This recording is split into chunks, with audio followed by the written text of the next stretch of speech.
Are you looking to get ready, be prepared, and transform your financial future? Then you've come to the right place. This is the Get Ready Money podcast with Tony Stewart, where Tony has insightful conversations with financial experts who are changing the way we think about money. Catch up on the latest financial trends and hear practical advice from Tony and his expert guests so you can build healthy habits that work. Be empowered with tips for implementing small changes that can have a big impact on your financial future. So sit back and get ready to hear from today's guest.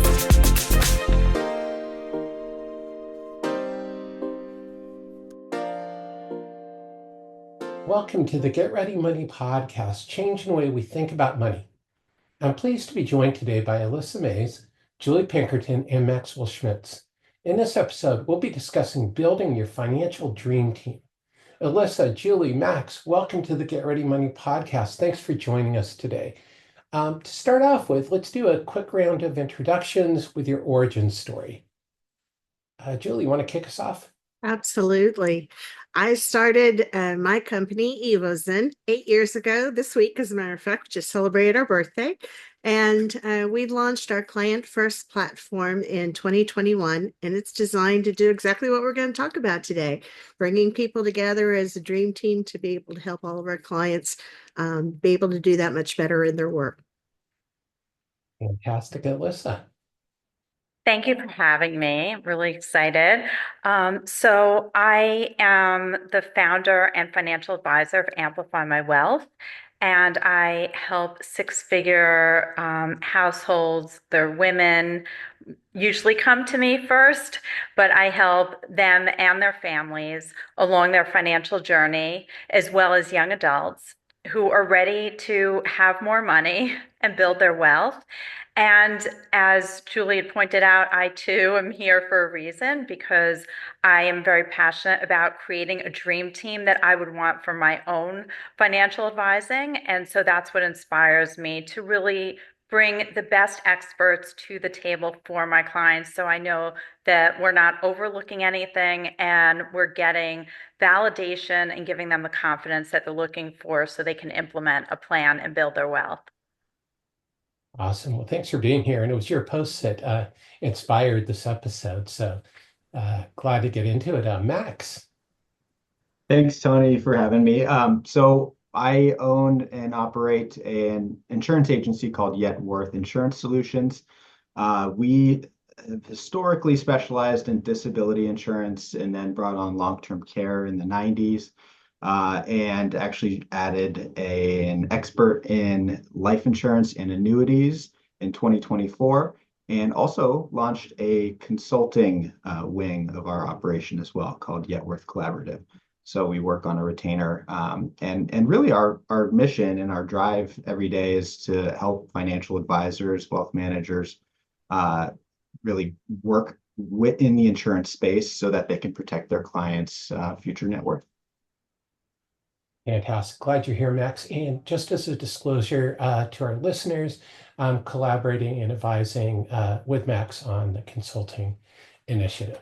So, let's jump in. What is a financial dream team and how can it benefit clients and advisors?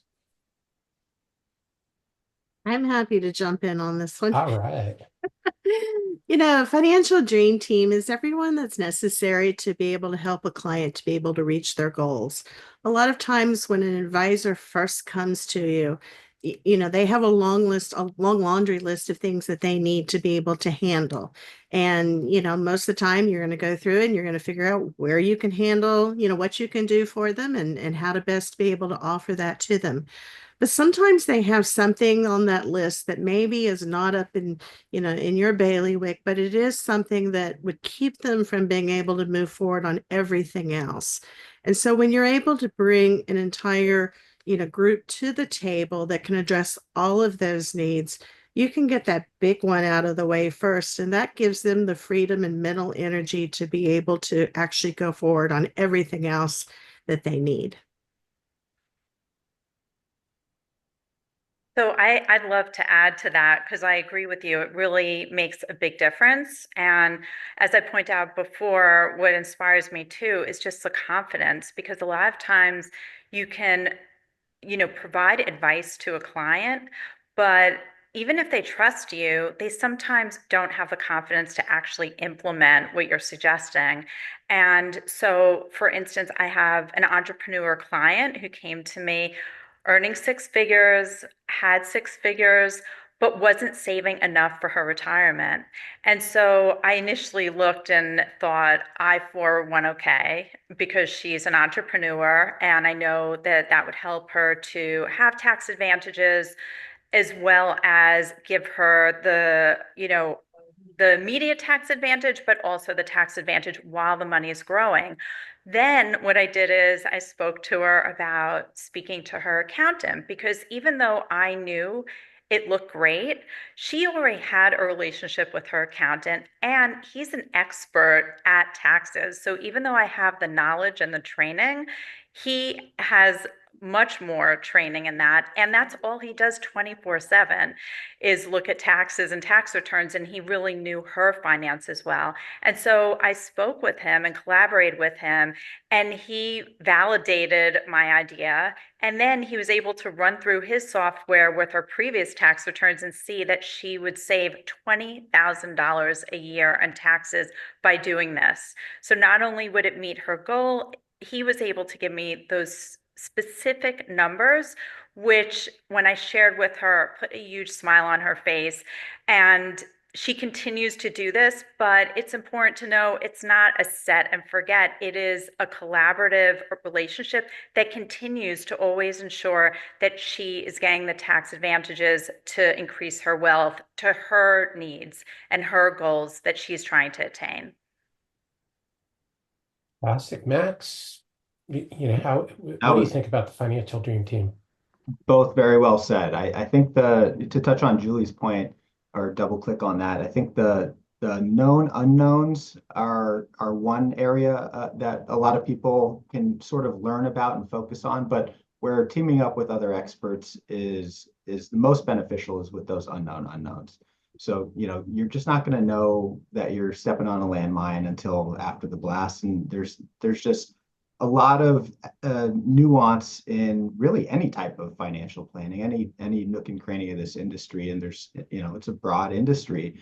And to think that, one individual is going to be an expert in everything is a little bit of hubris probably.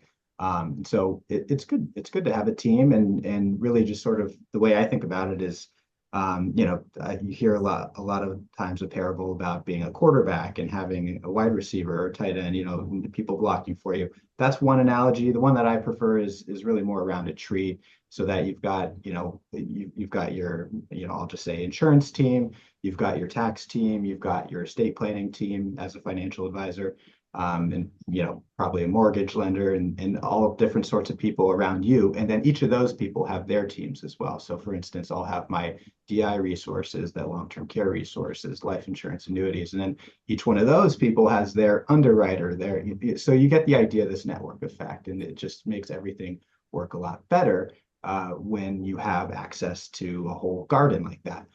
And then the other piece being the process, right? So I love how Alissa mentioned implementation, because these people know how things work in these constructs. It's one thing to have conceptually, oh, this would work great in this situation, but could be, in our situation, maybe we're looking at an underwriting constraint or some other type of obstacle where we know it's just going to be kind of nightmare fuel if we go down that path. So there's going to be, just that process type of specialization that I think is really important to pay attention to as well.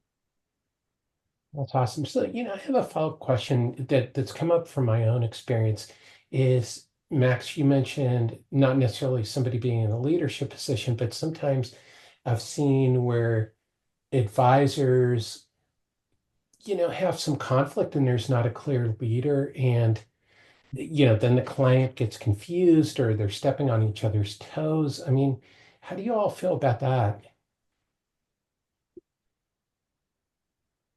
So, Go ahead, sorry. Alyssa. No, go ahead. No, that's okay, Julie.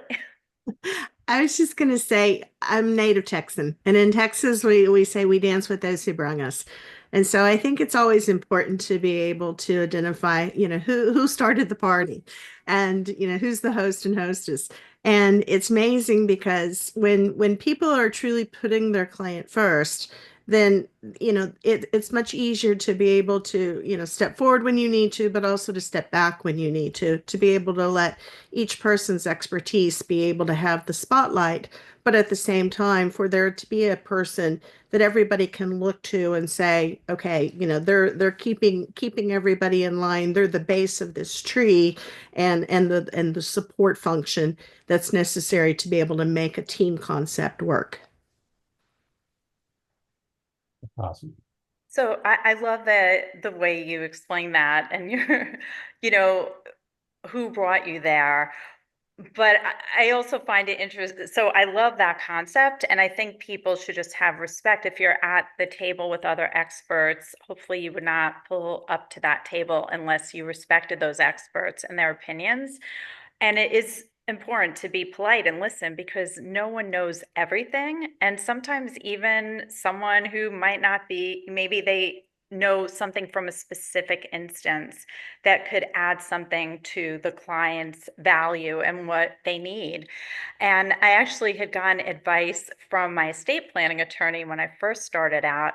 And he said it's really important to be there for your clients, to be at the key meetings, because besides that, you're able to share, in my case, the financial aspects that might be overlooked by an estate planning attorney. Maybe my client's not sharing everything, or they're not asking what they should ask or what they need to ask with respect to my client. It's important that I'm there. And like Julie pointed out, that I am respectful of whoever the person is, because I hope people are anyway, but you never know. And then to also have an open mind. It's not about disagreeing with the other experts. It's about figuring out together how you can help your clients reach their goals. That's what we're there for. So I think it's really important to focus on that, but also be there for your clients. If you're recommending an expert, I personally believe you should be there for the meetings to make sure that everything that is asked and shared is accurate. And what they also look at is the overall financial plan in my case, because if, for instance, I work with Max, who, by the way, I just met today, so I'm not, saying I am working with Max now, but if I were to in the future, for a client, it's important that he also understands that I share with him the complete financial picture, because he might have a great policy that will meet my client's needs, but I'm going to know if they can afford that policy. And so together we can really work better than we could separate from one another. That's awesome. I would echo. So Max, how do you see it? Because you work with different advisors at different levels. Absolutely, yeah, and it is certainly, to sort of add off of Julie's analogy, where you dance with who brought you at the party. I also let them lead, because everybody does have a different flavor, and certainly there's those advisors who are significantly more hands-on and involved in the clients.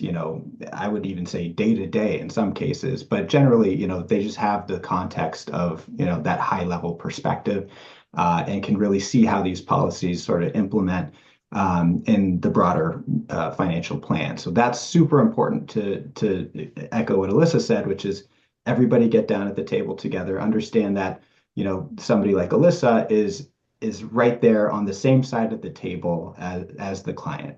And there's no adversarialism or anything like that. We're really there to connect and bring our ideas together, less about finding, the product, obviously, than really gearing towards the larger goal at hand. So, but then again, there are some people who really do want to just hand it off and say, hey, we've identified the need, we just need somebody to implement. And I respect that too, because there's a certain degree of, I think, accountability that they want to place on, someone like me.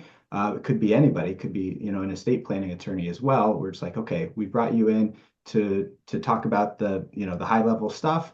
Everybody sits down at the table together, and then now I'm comfortable with you running with this. And that's a great way, honestly, in the insurance space where there can be some unforeseen obstacles that arise due to underwriting primarily that can, really help buffer the advisor from some of the accountability that's outside of their control. That makes sense. So then we're accountable for how that gets through underwriting. And we're happy to take that burden on because that's really our job, right? So our goal is to pre-qualify, of course, and make sure that we don't hit those landmines. You can't bat 1,000 in that game, unfortunately, given that sometimes things are withheld and whatnot. But for the most part, we've got a process in place that will allow us to really serve in that capacity to be kind of the lightning rod for accountability, while still acknowledging that this is the relationship of our partner advisor. And Tony, if I may, let me add one other thing, and drawing on what Max is talking about. One of the things is that as advisors, we tend to attract clients who are the most like us. And we use behavioral analytics in everything that we do. And, there are some people that we are going to connect to better than others. And so usually the person who is bringing everybody to the party is the person who has, one of the best relationships with them. So sometimes that person is able to almost serve as a translator or a mediator between two personalities, because the very best person to be able to help them outside of that original relationship may not be someone who, there may not be warm fuzzies between them personality wise, but that expertise is so critical to that particular situation. So they're able to build that bridge to be able to make that scenario work so that the client gets the very best possible advice and at the same time feels very comfortable in that entire relationship and that entire process. Bill, you bring up a fantastic point. Is I found, the majority of my career was consulting for other advisors, and I found exactly what you were talking about is that the clients really mirrored the advisor's personality. Not all the time, but the more experienced advisors who were a little pickier with their clientele, um, that was always the case. So, for me, I had some improv training, so I've learned about mirroring, my clients, and sort of that whole thing where you listen to your clients and you give back what you're hearing and experience. How would other advisors do that if they don't already have those skills to adapt to clients who are different than they are? You bet. When you understand your communication style about money and topics around money, and you understand your client's style, then you already know whether or not you're speaking a common language. Now, one challenge is a lot of times we always laugh and say opposites attract. A lot of times people will find that maybe they're struggling with a particular client because their spouse or partner feels a little prickly for some reason. And it's a lot of times that spouse or partner is the one that you're close to, but the opposite person is a little further away from an analytical side. So the dream team can come into play also because they can also fill in gaps and be able to help create bridges among all of these different styles, because now you may have 2 or 3 similar styles, 2 or 3 exact styles, or maybe you have a nice combination of all of the styles in the room. And the closer that you're aligned to those people, a lot of times it just comes down to, it's degrees of introversion. We're all a little introverted, at some point in our lives. And it's a means of being able to find that common language between yourselves, to be able to understand when some people are more reticent and some people are a little more outgoing. So it's a dream team can actually solve that problem until someone gets the experience like you've attained, to be able to know how to do that, openly, up front.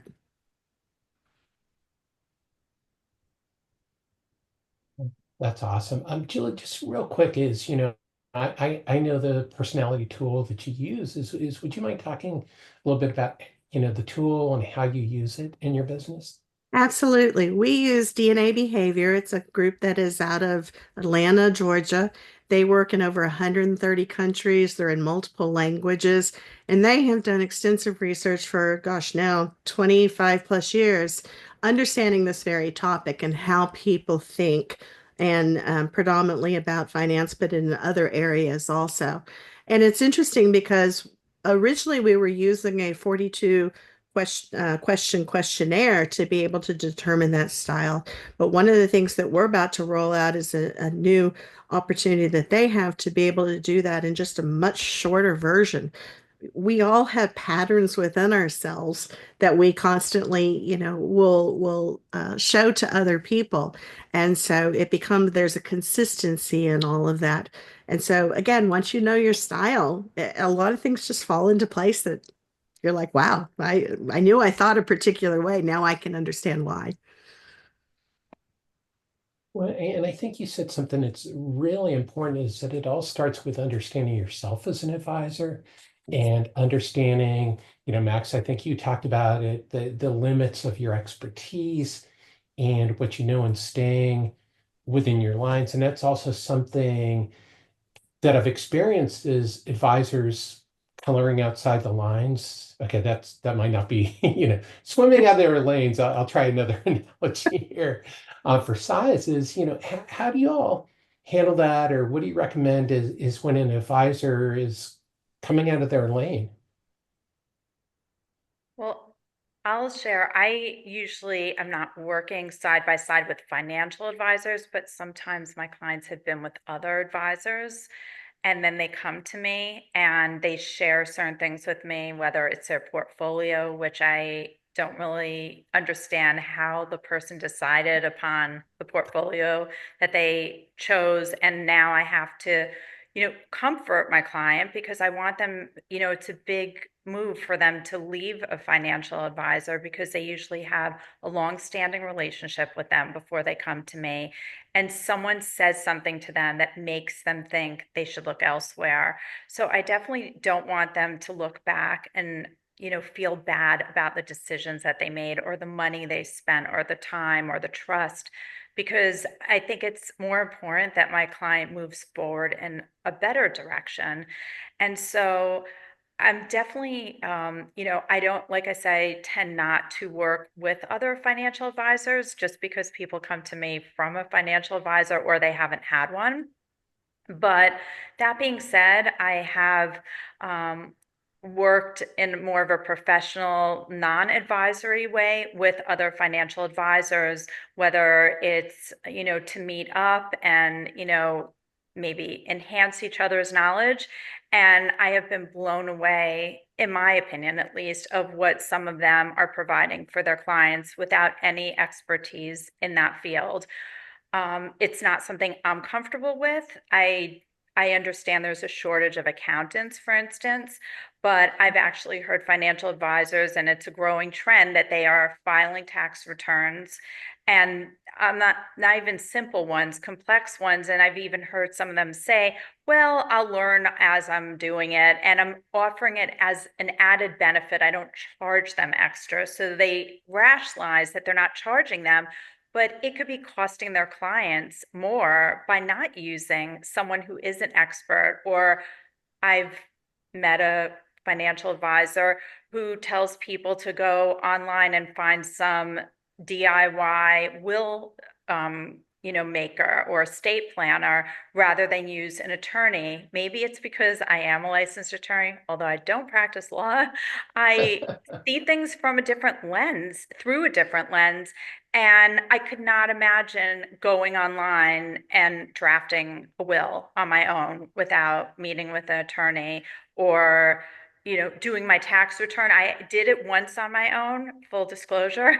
But I was in law school, just out of college. I had taken federal income tax, and I thought, well, I don't really make much money. This can't be too complicated. And I messed it up. Granted, it wasn't a QuickBook time, it was pen to paper.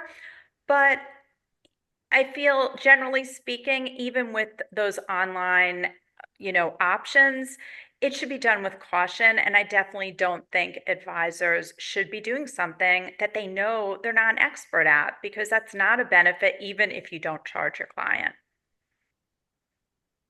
That's well said. And that's something that I've struggled with as a fee-based insurance consultant is so many advisors, not really understanding insurance products and yet opining on it and not seeking out expertise. I mean, Julie, how do you do it? Because I mean, that's your whole thing is putting together these financial dream teams. How do you, suggest to your community that they stay within their lane or that it's best to stay in their lane? It is best to stay in their lane. One of the things that sometimes it becomes almost a reframing, because a lot of times we think of stay in your lane. It's almost that, punitive, you better stay in your lane or you're going to get in trouble. The corollary to that is if you stay in your lane, you often are happier in what you do. Your clients can feel that palpable energy that you're excited. You're not worried that you're not sure. You actually you actually emote a more positive energy when you are staying in your lane. And it does come, there's a lot to be said about the pride and humility to be able to say, I don't have all of the answers, but let me bring in somebody who does. Because then it becomes a nice, beautiful checks and balances to make sure that everybody is bringing the best advice to the table. When people try to be all things to all people, it just doesn't work. I mean, think about a 5-in-1, printer. Once upon a time, what faxed and scanned and printed and copied and all those kinds of things. And it did okay, but it just didn't do anything really well.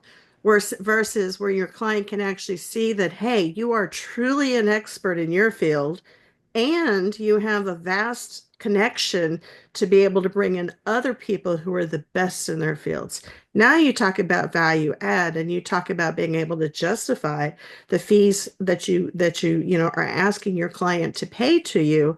You don't have to worry that they're not seeing the value. That's awesome. But I want to ask you a question. What is that word fax you mentioned? Those old time things. Just kidding. I'm probably older than you. I'm definitely older than you are.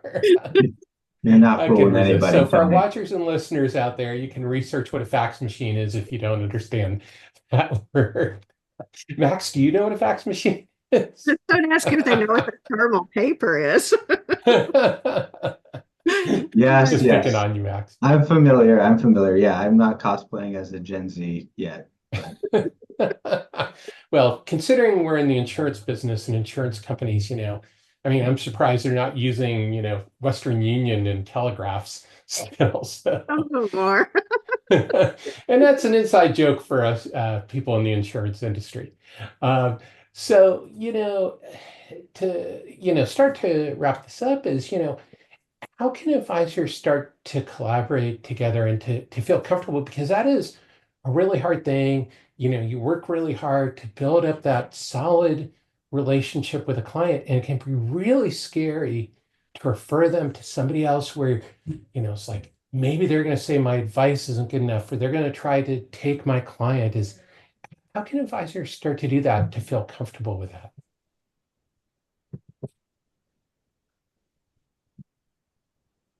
I'm happy. No one? I just don't monopolize the conversation. There's fear and justifiable fear because people have, we've had bad actors that have tried to do all of those things.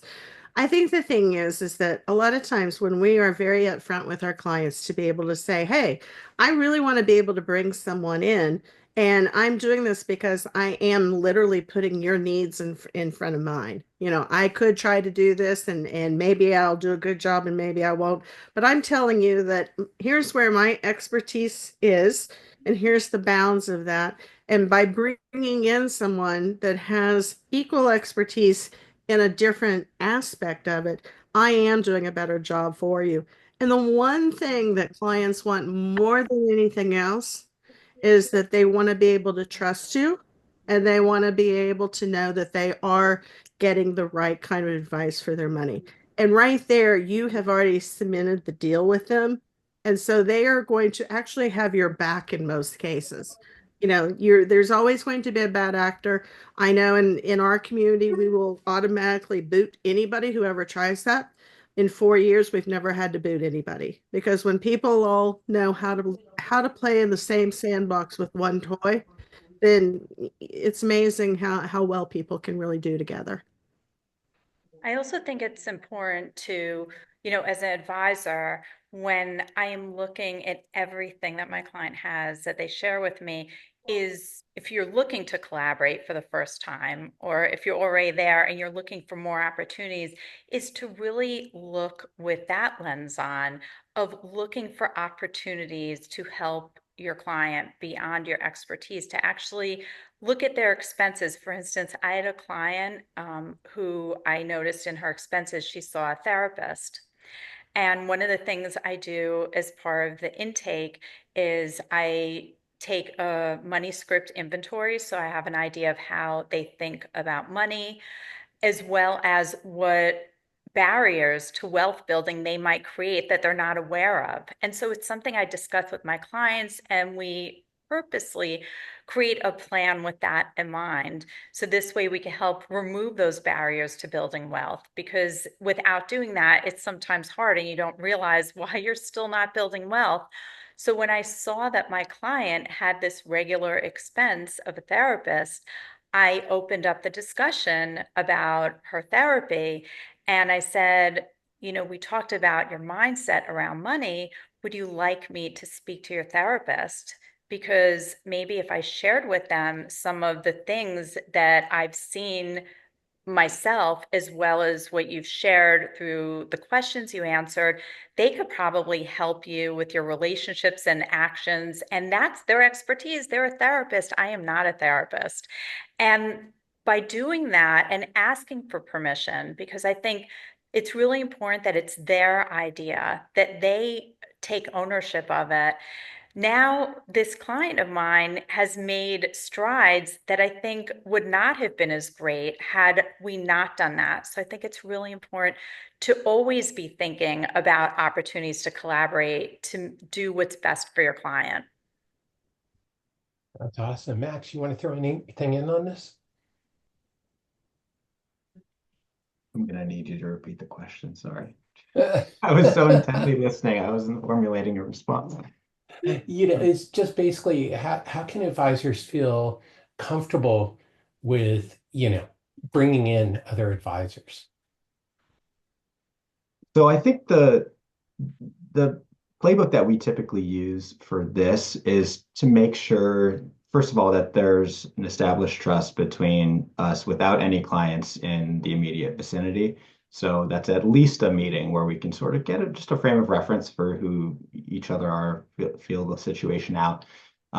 Because we're probably less picky than advisors we work with, but we're still pretty picky with who we want to take on and who we want to really develop a relationship with. We're very serious about that. So we want committed partners, and certainly we take our commitment extremely seriously, and we want to make sure that we're able to deliver in a realistic manner that is aligned with our partners. So that said, we want to make sure that is all in alignment before we take somebody on. So just the ability to sort of connect right out of the gate, and that's going to sound probably a little woo-woo to some, but there really is sort of like a frequency match that I'm looking for in a lot of these conversations. And that's just something that I've always used and sort of trusted my intuition with. But it translates well as well, because now you know that a client is also attracted to somebody who's kind of, like you were saying earlier, Tony, like there's a similarity there. And so we've just had success going, sort of with our intuition on that front. But we also want to make sure that the client is feeling comfortable, of course. And so that's where that introductory meeting with the advisor, I'm always going to be an advocate for that. Not everybody wants to do it in our partnerships, but it really is a superpower for just getting implementation going and navigating the plan the right way that is from the advisor's, playbook, and making sure that we're taking care of business that needs to be taken care of. So, otherwise it could be, we don't hear from somebody for 6 months, and, we don't want to we don't want to threaten any relationships with other people, so we don't really, we'll tend not to be following up a lot, given that, we want to preserve the relationship with the advisor. And if we haven't had that established connection point yet, then we'll probably let it go and wait for engagement on their end. So there's a lot of power in that first meeting and making sure that there's a true collaboration between three parties or more, if that's the case as well. We can bring in an estate planner and a tax professional and all the stakeholders at the table. So yeah, that's how we've done it. Great. Yeah, I think establishing trust and a relationship and a connection is key. When I reflect back on some of the relationships I've had in the industry or with other advisors, is that some of them go back decades now. Aging myself a little bit, but those are the successful relationships where you actually have a relationship with another advisor. And sometimes it is outside of clients, it's having lunch with them, or just regular Zoom meetings where you're just kind of catching up and having conversations, that it's not just waiting for that referral and jumping in. So to wrap up, let's take a look at it, from a consumer perspective. What is your number one takeaway for each of you for consumers looking to build their financial dream team? What should they be thinking about? How do they even get started? Max, you want to start on that one? Since I saw you on mute. Okay. So yeah, I mean, the first thing that goes off in my mind is you should find a connection point with the financial advisor. I mean, they really are. I said I didn't like this analogy, but they really are going to be the quarterback of that situation, in terms of finding their network and resources that you can then leverage to make sure that you, the consumer, are in a better situation and covered across the board. So it's really about having that an advisor with a holistic mindset, I think, is really the kind of the key there. And there's incredible resources for that. I'm not going to endorse or not endorse any here, but the idea is that you'll have that one connection point will give you a bridge to the right resources in every sector of the financial services industry. So I just wanted to add to that. So as a financial advisor, I feel that it's important as a consumer to first get to know your potential financial advisor, ask them how they get paid, because I think that's really important. Part of why I like the dream team approach. I personally don't sell products, and I like that I don't do that, because my clients they know that I'm not going to be compensated based on whether they choose to get the disability insurance that they need or they get their estate plan taken care of. My compensation is for the advice I give them. And so I think it's important to understand how the financial advisor is being compensated, and also that they are ideally a fiduciary, which means that they put you first, because not every financial advisor has that duty. So as Max was referring to the quarterback or the financial advisor who's going to oversee all the pieces and connect the dots, I think it's beneficial that they have those two things. First of all, you understand their compensation and that they're putting your needs first, because I think that gives you a level of confidence that you otherwise might not have. So for me, I think those are two really important things. And most of all, that they're willing to create a dream team. So ask them what service they provide. And if they tell you, they will do your everything for you. They'll do your will, they'll do your taxes, they'll do your insurance. So, if that's something you're comfortable with, that's obviously your choice. Personally, I would go for experts in every field. That's why we're all here talking about creating a dream team. So I think asking those questions, and if they make you feel uncomfortable about the answers, no matter what those answers are, they are not the right person for you. You need to feel comfortable discussing your finances with whoever you work with, whether it's the individuals in the team or the person who created the team for you. You must feel comfortable, because otherwise it'll always be hard to move forward and reach your goals. That is an amazing point, is, that creates friction and then procrastination if you don't feel comfortable with the advisor. Julie, what's your takeaway on this? I think for a lot of consumers, it's hard for them to understand exactly how money really truly works in their lives. We think of direct investing, that's the most obvious, okay, or just even buying our groceries every single day. But we also do have things like risk management, making sure that it doesn't go away because of something we couldn't control. It also goes into taxes. Are we able to, to pay the amount of taxes that we're supposed to pay, but not a penny more? And so all of these are areas and ways that our wealth can increase. And as a consumer, we want our wealth to increase. But, just as we're talking about here, there is not a single person who can answer all of those questions. So for a consumer to be able to say, hey, what is, let's go back to the quarterback. How deep is your bench? How much can you bring to the table? Are you the right person to be able to be that main person for me? Or do I need to go find someone else who may bring you in for that particular piece? And I think when customers and clients and consumers understand that not only is there financial literacy, do it yourself can still be problematic. We've seen too many house flippers that don't understand load bearing wall to understand that do it yourself isn't always the best way.